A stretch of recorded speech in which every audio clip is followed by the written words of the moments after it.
All right, super. So as Caroline said, my name is Ruth Stryker, and I'm part of MarkLogic University with Greg here, who runs our department. And I first got into MarkLogic in 2009, and it's been awesome. It's a fantastic product. You guys heard a lot about it this morning in the keynote. And what we're going to do in this session is we're going to jump into some hands-on creating a database, loading data, and setting up a little search application. So you can see how you'd actually use the product from a hands-on point of view. All right. So we know that MarkLogic is an enterprise NoSQL database, that it can be used for storing and searching data in a wide variety of structures and types. It can be used for all sorts of applications. We'll take a look at a few at the beginning of this, and then we'll jump into building our application. And can also be used to integrate data from silos, as we all got to hear great presentations on just a bit ago here.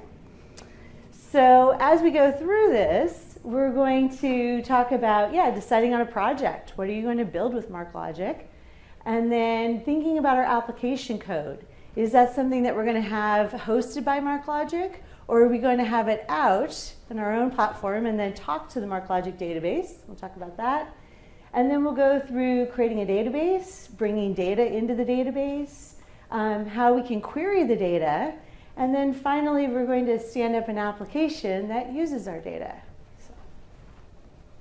All right, so whether you're creating an application like Yale.com for locating a small business in your area, or Aetna, I've heard a bit about that, integrating data from 140 different systems all into MarkLogic.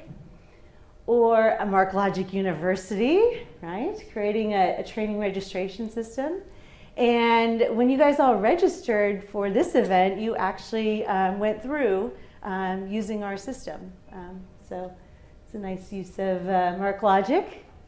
And then OECD, another organization. I actually am based out of our London office, and over in Paris is the headquarters for OECD.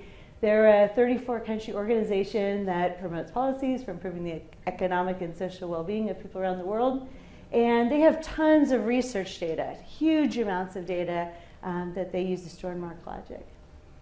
So when you go to create a project, you want to have a clear vision for it. You know, what is it you're going to create? Ideal would be to spec it out, preferably in writing. And if you have a really big project, perhaps you want to start with something small so you can get your feet wet and then go from there. So what we're going to build in this session is a nice little news application. This is articles that came from the BBC, which is one of our many customers. And we'll be building this out, including the search interface, where if we were to search on something like earthquake, we could then see the results coming back. So you'll get to see this from start to finish. All right, so we've decided on a project. So the next thing is to think about our application code. So we have two choices. We can have MarkLogic host our application code, in which case we're going to build our application either in xQuery or JavaScript.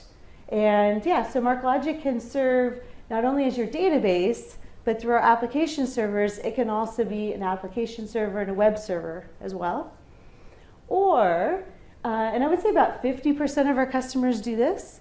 I would say the other 50% of our customers use MarkLogic just for the database and all of its fantastic built-in features like search, and then have their application code outside of MarkLogic. And then they talk to the database through any of our APIs. So we have Node and Java APIs for any of you who happen to be Node or Java developers. And if you're developing in any other language, you can talk to the database through the REST API. So that's quite popular, as you can imagine. All right. So we've thought about our application code for our project. It's going to be in xQuery. We're going to have MarkLogic host it. And now we're ready to create a database. So we need to have MarkLogic installed and running. I've got it installed on my machine already. If you need to go get the installer and all that, let me jump over to where you go, which is developer.marklogic.com/products. And in this list here, we can see the installers for all the different operating systems that are supported by MarkLogic. They're all pretty popular. I would say in production, most people run using Red Hat, although certainly Windows Server 2008, 2012 are also used by Microsoft customers. Yeah, and for development, Macintosh, Windows, really whatever you like. All right, so as I mentioned, I've already downloaded the installer and set it up on my machine. And if I want to go check that it's running, let's jump over. Actually, let me show you a really easy way to check that it's running. If I simply go to use one of the services, such as Query Console, which is a really nice tool for being able to see what's in your database. Okay, I can see it's not running, so let's go do that real quick. We can go to Control Panel, System and Security, Administrative Tools, Services, and in here,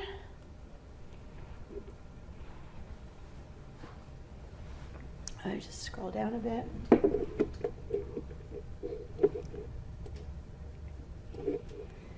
Go ahead and select MarkLogic, start it running.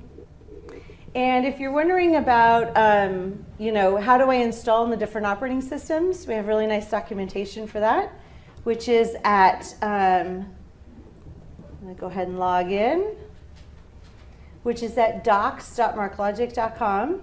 So here, we've got our installation guide. And here it's got all the info for the different platforms and going ahead and installing. So we've got it running, and we can go to Query Console. And this is a nice tool for being able to look at the contents of any of your databases. So inside of here, these are the ones that are installed by default when you install MarkLogic. And what we're going to do now is go to make a new database. So let's see, we're going to go over to another interface that's also quite popular in MarkLogic, which is called the admin interface. This is at port 8001. Host 8001. And I'm going to go ahead and log in as an administrator. And inside of here, we can do a lot of the common administrative tasks that you might do, such as creating a new database. So let's go make one. Let's go to Databases, the Create tab, and we're going to create a database called News, and then OK. There are a lot of additional settings that we could specify for our database, and we can come back to do any of those afterwards, such as set up indexes. But by default, all you have to do is give it a name, and then you have a database. Now, when we want to go ahead and load data into our database, which is coming up next, we're going to need to have a place for that data to go. So we did our installation, made our database. So where data gets stored in MarkLogic is into a forest. And a forest is really a location on your file system. It's where you just specify a folder or a directory. And what you do then is you say, yeah, this location where my forest is going to be, I'm going to associate that with my database. And that's going to make it so that when you load data into your database, there's a place for it to go on disk. Because your database is really a logical configuration, and then the forest is the actual physical location of your data. And you could certainly have multiple forests attached to your database because perhaps you want to have MarkLogic, have your database spread across a cluster, and you want to scale. So you can set up forests on the different servers in your cluster. And yeah, if you later on have more data, you can just add another server with more forests, connect that to your database, and easily scale out. All right, so we're going to make ourselves a forest, which is easy as well.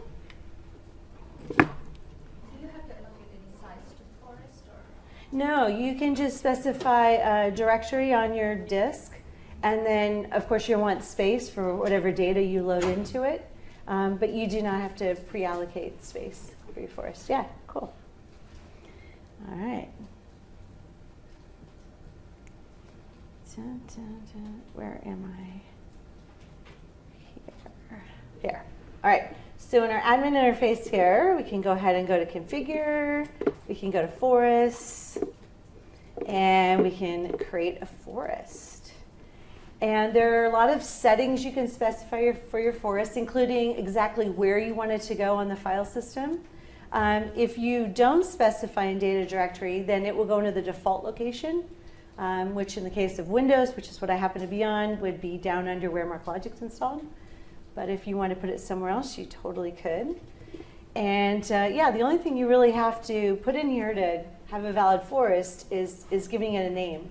And you can always come back later and set up, if I scroll down, there's a whole bunch of settings, like setting up replication. So if one of your servers in your cluster was to go down, you have a backup forest for that data that immediately kicks in.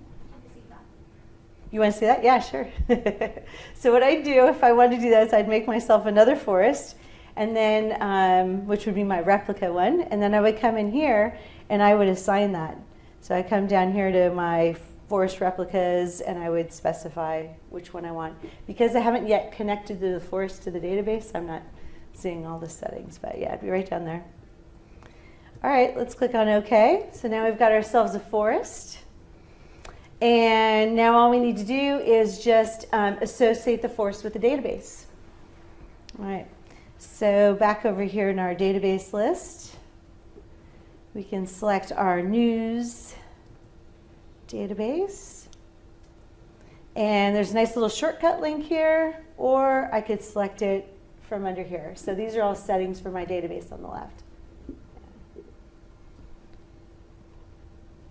All right, and we're going to go ahead and select that checkbox to attach it. Click on OK. And we now have a database. It's ready to go. Okay. All right, easy as that. Yeah, it's awesome. And everything that we can do in this administrative interface, we can also do programmatically. Yeah. All right, let's now jump back over to our slides. Whoa.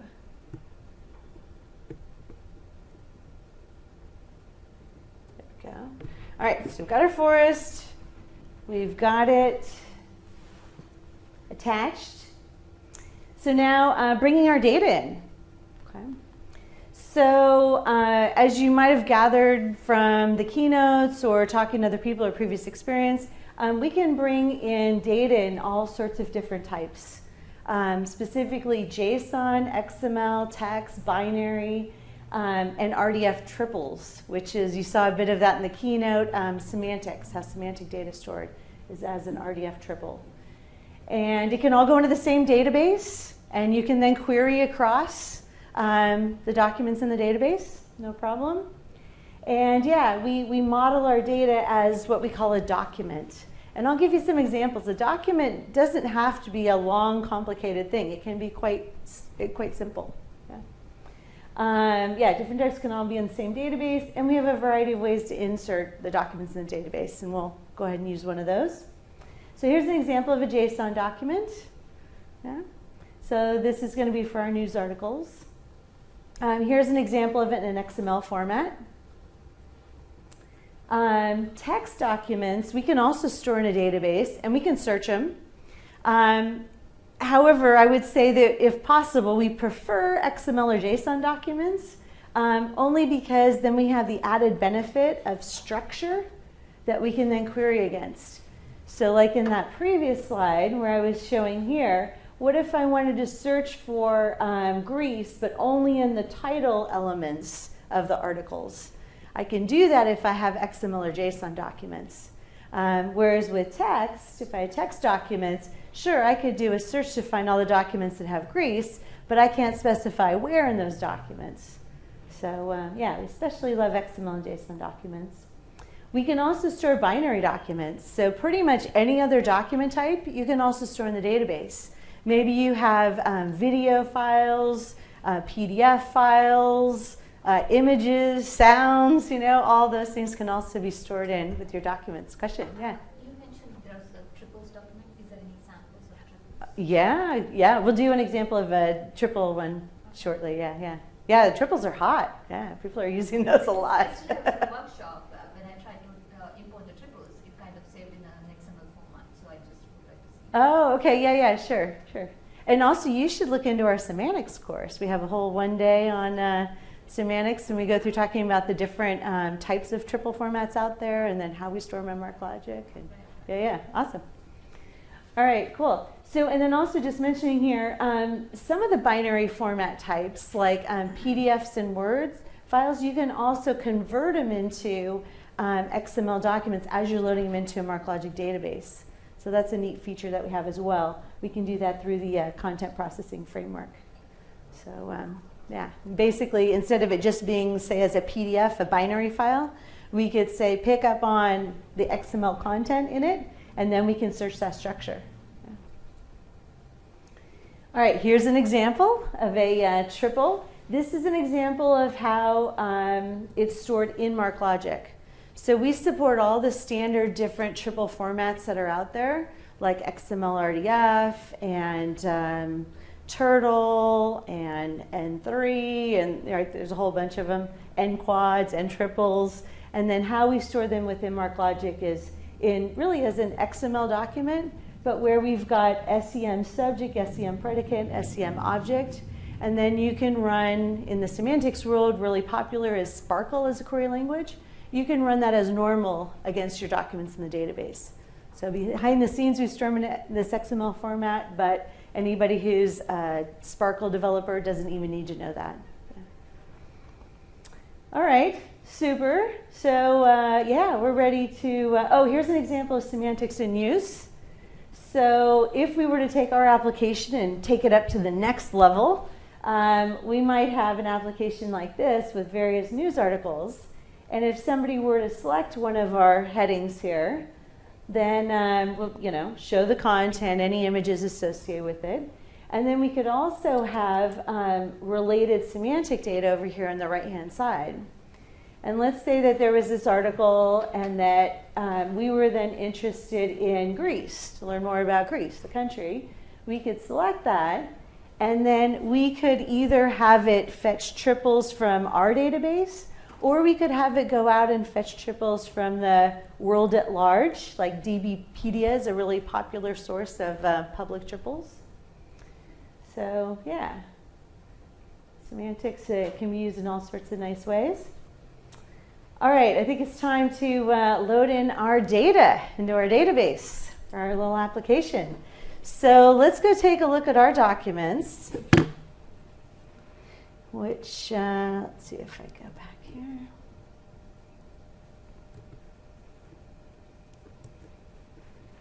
All right, and if we go down here to where I put some of our files, so down under, I made a folder called MLS Projects, although really our data can be located anywhere. And I made a little news folder, and in here I've got a folder of documents to load. And if we look inside of there, we'll see various XML documents for our different news articles. And if we want to look at the contents of any of them, I just chose to edit it in Notepad++, a text editor. And we could scroll through here and see, sure enough, there's an XML document representing our article. Could be JSON, that works just as well. And we want to go ahead and bring these in. So, so loading documents. We have various ways we can load documents into our database. A really popular one, and the one that we're going to see right now, is MarkLogic Content Pump. So I'll go through how that works. We also have the ability to load through Query Console, that tool where we were looking at what was inside of a database. We can also write code inside of there to do things including load documents. For people who want to be able to write documents in through their application code that's outside of MarkLogic, like, I don't know, it could be anything, PHP, C#, whatever your favorite programming language is, you can write documents in through our RESTful API. If you happen to be a Node or Java developer, You can write documents in through those APIs we offer.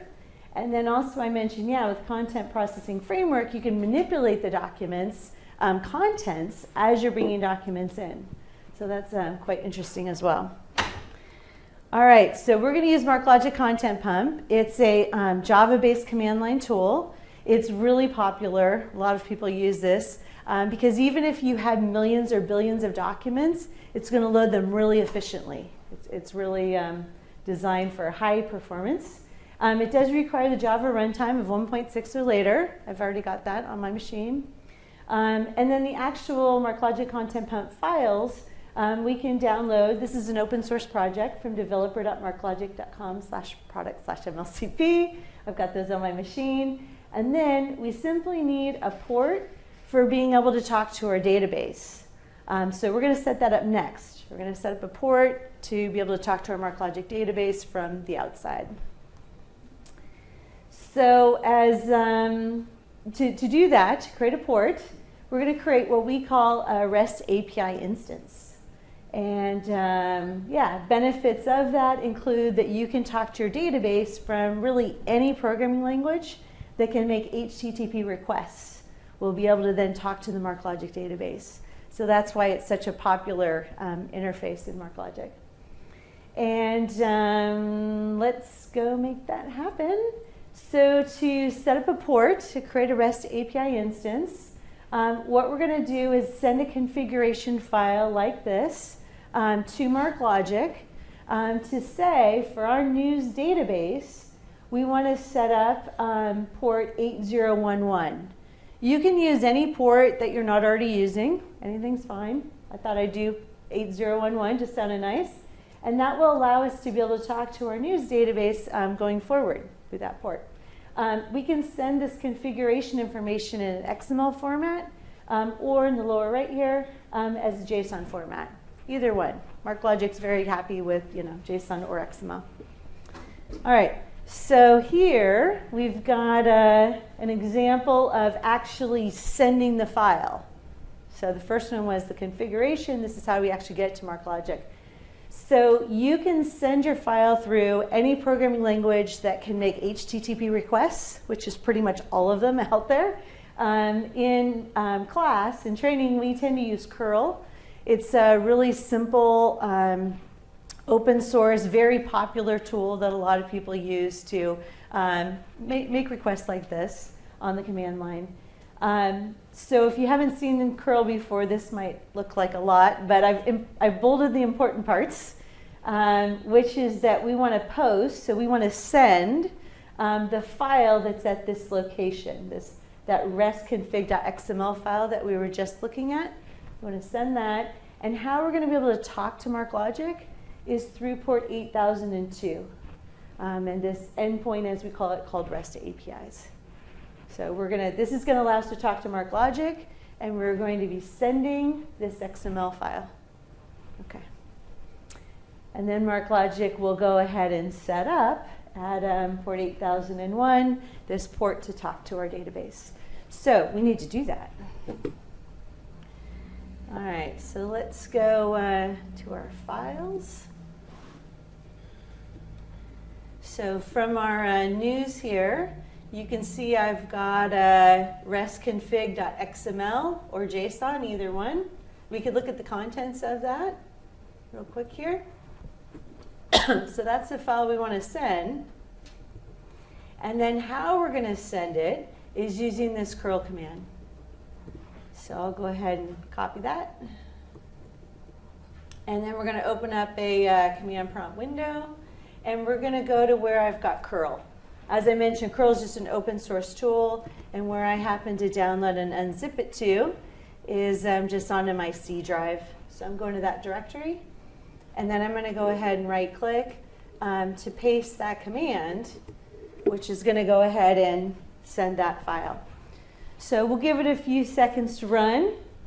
And then once it's done it, we'll see a created message telling us that all is well.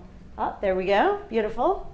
And then if we want to just check to see if this port's set up, we can go to just give ourselves a new tab here. And we can go to localhost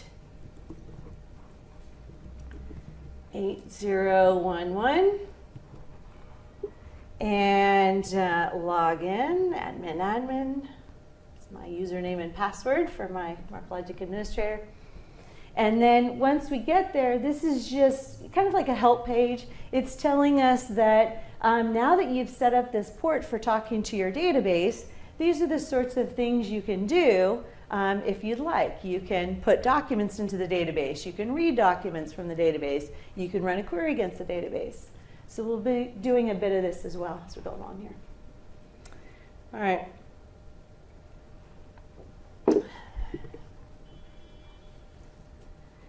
So, cool. All right, now that we have a port that we can talk to our database through, we can go ahead and load our documents. I mentioned we're going to use MarkLogic Content Pump. It's a popular, command line tool for loading documents. And if you haven't used it before, this looks like a lot. But I bolded the important parts, which is the port number that we want to be able to talk to the database through, and input file path, which is the location of the documents that we want to load. So we're basically saying that, yeah, we want to load the documents at this location on our file system into the database associated with port 8011, which is our news database. All right, so let's do that. So we'll go ahead and grab this. And back on our command line, let's go ahead and I'm going to CD, change directory, over to where I downloaded and unzipped MarkLogic Content Pump to. And if we go ahead and right click, do a paste, and run it. Oh, what did I do? Oh, I need to go to one more directory, CD bin.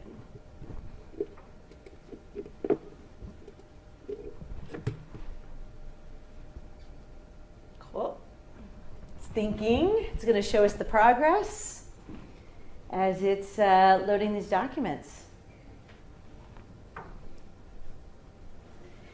And does anybody remember where we could go to see what's inside of our database from earlier? I just showed it briefly. Yeah. Where did we go to view what's inside of a database? Query console, maybe?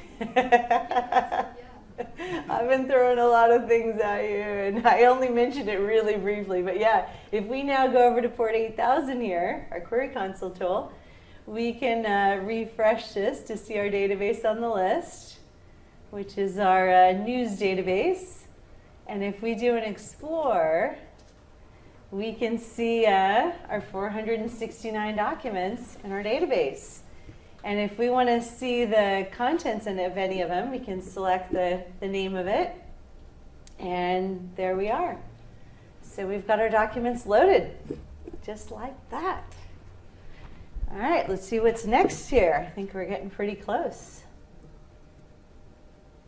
All right. Caroline, I think so. All right, so inside our documents. And so yeah, now we can query it. Okay. So to run a query against our database, to do a search, we have a variety of ways we can. We can do it through Query Console. That's what we were just looking at, so we'll do that. We can also do it through the REST API, so through the command line. And or through our APIs, or through your xQuery or JavaScript application if you've chosen to create one and had MarkLogic host it for you. All right, so let's see. Let's take a look at maybe a couple xQuery search queries and then a couple JavaScript search queries so we can see how those work. All right. So All right, what I'm going to do is rather than trying to speed code while you guys are all watching me, let me go ahead and bring up some queries I wrote earlier. I'm going to do that by importing a workspace. And what's really cool about this is that if you were to create some queries, you could have them in tabs. You could then save them out as a workspace, give to your coworkers, and they could then import that workspace and have those queries as well. So it's quite a nice way to share snippets of code amongst your coworkers. All right, so our file is here.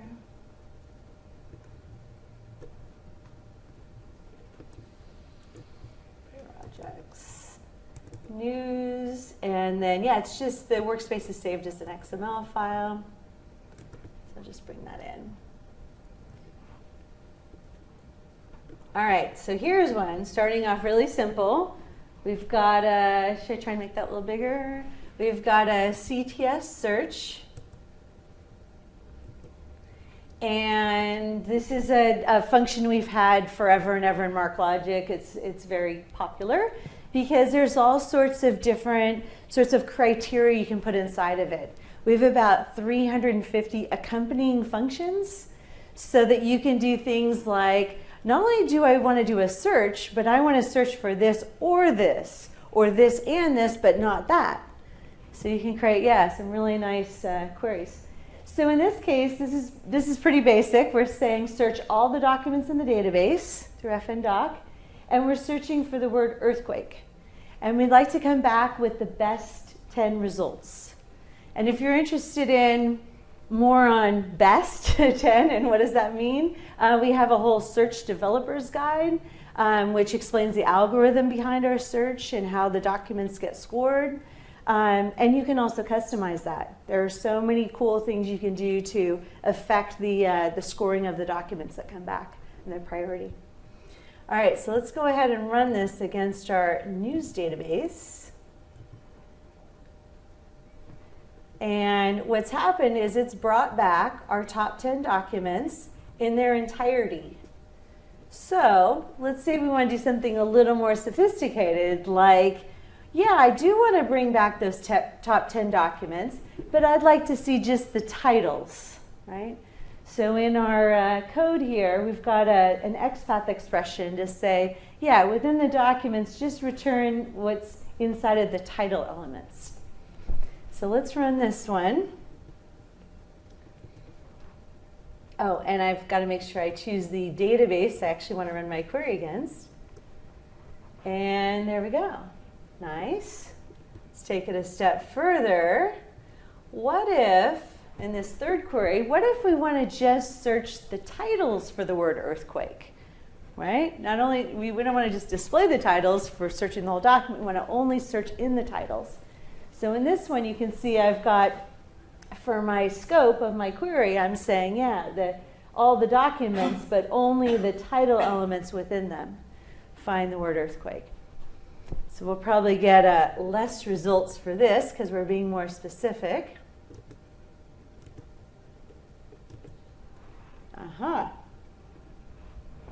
So we get those 2 documents coming back. And so I'll show you, we'll do real quick just the equivalent with JavaScript. But as I mentioned, 350 functions that go with CTS search. So you can do ors and ands and nots and all that sort of thing. Great, thanks. All right, so yes, if we were to run JavaScript, so both Xquery and JavaScript are native programming languages in MarkLogic. So you could use either one of them for creating applications or through the REST API using whatever programming language you want for your apps. So this is how we do the same sort of thing with JavaScript. Getting our titles and then narrowing down.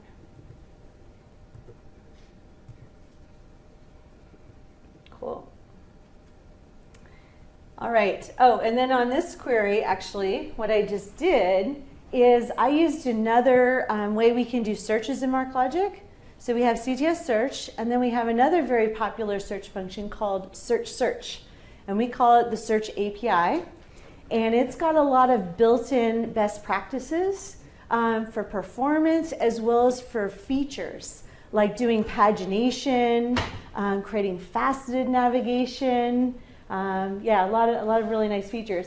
And if I go to use that function, like you see here, it's coming back with the results, and by default, it's providing just snippets. It's providing just where the word was found and any text that was found before or after where that word was found.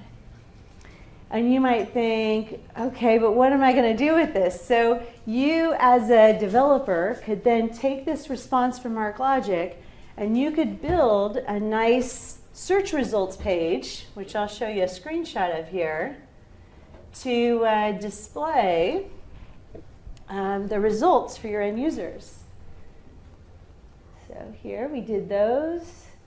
So here, you could build something like this in whatever programming language you'd like to use. Yeah, and you can also, of course, customize that. So if you prefer to just use search and get back the documents in their entirety or certain aspects of those documents, you can totally do that. All right, so yeah, so we can use search with Xquery, with JavaScript. So I'm sorry, I'm gonna, just because he held up a sign telling me I only have a few minutes left. But I'm happy to do questions right after. I'm just also going to mention on search that if you happen to be a JavaScript developer and you happen to be working with JSON documents, we do also have another alternative search, which is quite nice, which allows you to use a fluent call chain pattern for doing searches. So. Very nice. And then what if you're using some other programming language for your application code that's outside of MarkLogic and you want to do searches? Absolutely. You can do it through that port that we set up, that 8001 port. We can go ahead and use an endpoint called search. It's built into MarkLogic. And then we can specify what query do we want to put into there. I might also mention we have some nice built-in grammar to this as well. So you could do things like earthquake, space, or hurricane. So you could do nice things like that as well. All right, great. Our grand finale coming up here, which is going ahead and standing up an application that uses our data in our database. So yes, we're going to stand up a little Xquery application and see it all working. We talked about this already, how you can have your application code written in Xquery or JavaScript if you want MarkLogic to host it as part of going along with your database. Or you can, if using any other programming language, you can talk to the database through the REST API. All right. So let's go set this up. It'll just take a moment. We'll go back to port 8001.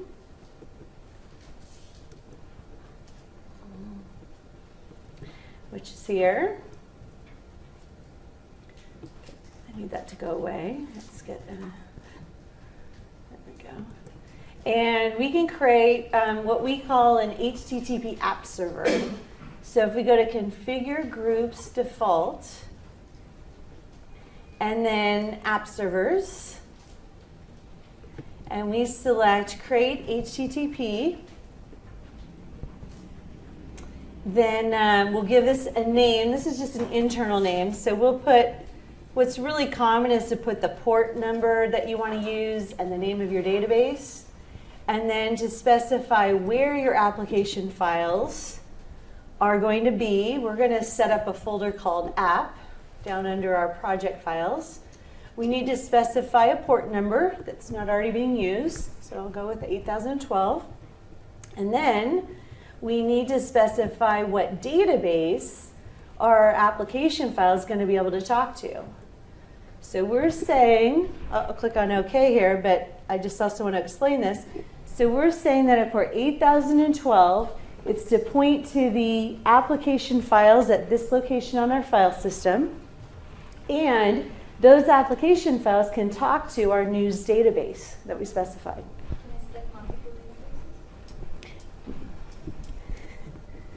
All right, so we've set that up. So now let's go actually set up the application code. So if we go back to here, and we go ahead and create ourselves a folder called app, since that's what we said we were going to call it. You could, of course, call your folder anything you'd like. And then let's go ahead and put in a tryout page first. So I just made a file called tryout to have something to try out before we move over all of our application files.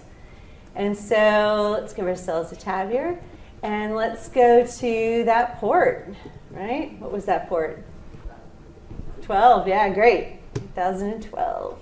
Oh, and I do need to also specify that tryout file in my URL, so let's put that in as well.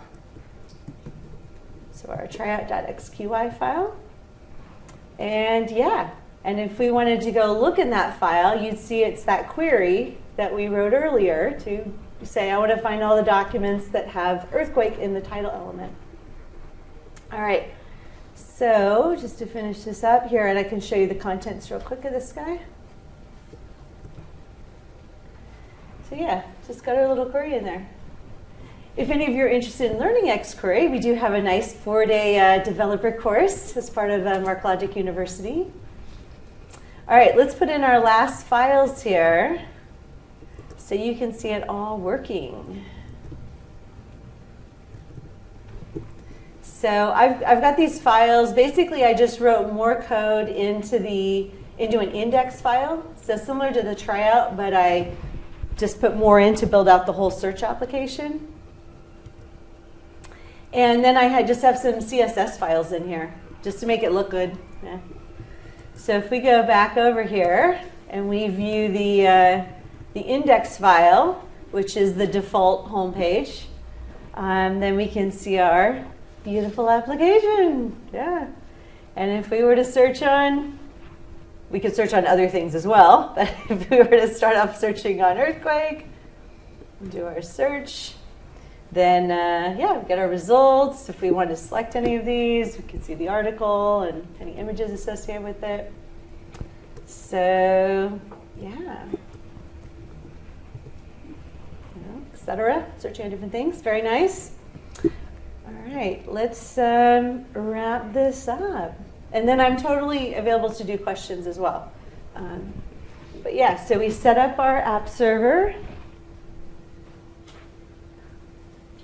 Gotta see our application. We saw earlier, what if you were to take it further? What if you were to put triples in your database as well, and more code as well, of course, to then utilize those. But we could do something like we saw over here. Is it because I'm not pointing up? There we go. So it's putting the triples that's stored in the database right now. Yeah. Well, you have a choice. You can, and you can do both. You can say, I want to fetch triples from my database. I want to fetch triples from the public, world, triples. Yeah. And then here, if you're interested in working with these files, so here's the one I was just showing you that we, set up here. And then here's the advanced project as well. All right. So what to do next? Yeah. So if you're interested in this, if you like this session and you want to get into doing this sort of thing yourself hands-on, take our fundamentals course. It's a day-long course, so it's just one day, but it's hands-on. So we provide virtual machines, we go through, we do this sort of thing, plus a lot more. So it's quite a nice course. If you happen to be taking it this week on Thursday, I'll be teaching that class. Oh yeah, sure, yeah. This one? Yeah. That's the MarkLogic fundamentals? Yeah, it's hot, yeah. It's going to be crowded. There's like 35 people signed up for it, but bit of mayhem. But we also offer the courses online for free as well. And there's also a self-paced version of the course too. Yeah, so, I saw that on the training. Yeah, cool. All right, so yeah, so definitely recommend that would be the next logical step to do after this. There's also, we have really nice documentation. I think it's quite readable. It's at docs.marklogic.com. We also have feature-focused videos as well. So if you're maybe just interested in MarkLogic Content Pump, you just want to know more about that, we've got a nice half-hour video on that. So a variety of topics. And then questions and all, we have a nice mailing list, developer.marklogic.com/discuss. So that's great if you're still just checking out MarkLogic, you haven't purchased a license yet, you don't have a support contract yet. That's a way to ask questions. But then, yeah, usually customers do purchase support with their licenses. So we have, yeah. All right. So, so thank you.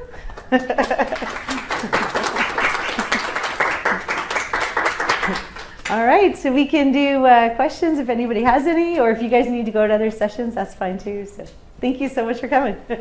Yeah. What was your question? Do you have any project for the semantics integration?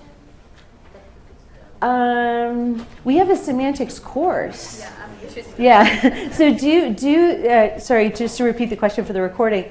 Yeah, the question was about semantics and training. So take the fundamentals course first, just the one day, and then take the one day semantics.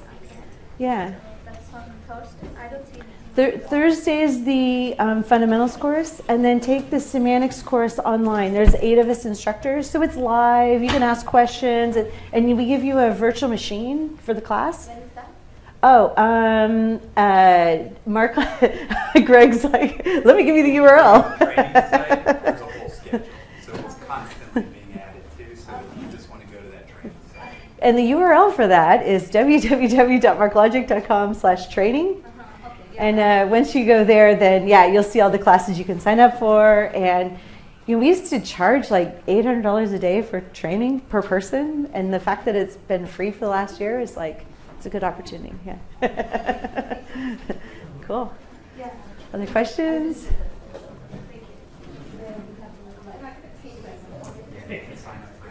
All right. I'm going to turn the mic off. Thanks, you guys. It was great having you.